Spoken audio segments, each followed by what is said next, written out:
Now we will look at how to take measurements with the coating thickness gauge and carry out calibration of the device when measuring on parts with small surface roughness. First, we have to connect the transducer to the device while matching the two red dots on the plug and on the socket of the connector. Then we need to turn the device on by pressing the button M.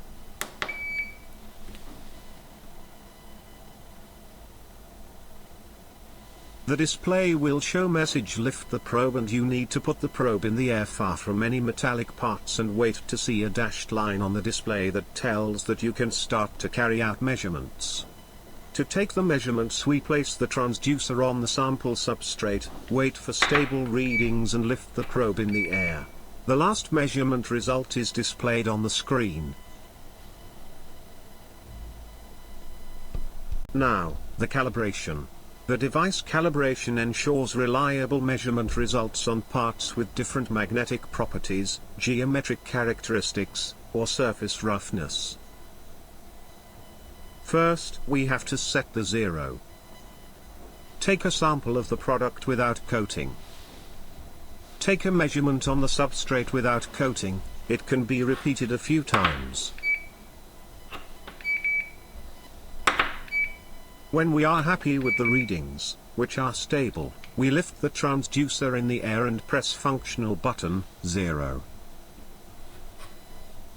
Then, we need to set the upper measurement value. To do this, take a coating thickness reference sample with known thickness, place it on the product sample without coating, take the measurement, or a couple of measurements, and then while using the upper buttons representing arrow up and arrow down, match the value on the display with the value on the reference sample. The calibration is completed, and we can see an indication of that in the right upper part of the display.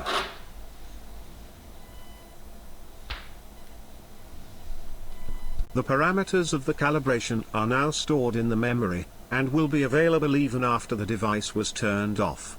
When you turn the device on next time, the parameters of the calibration will match this specific product. We can take a few test measurements, in particularly within the measurement range.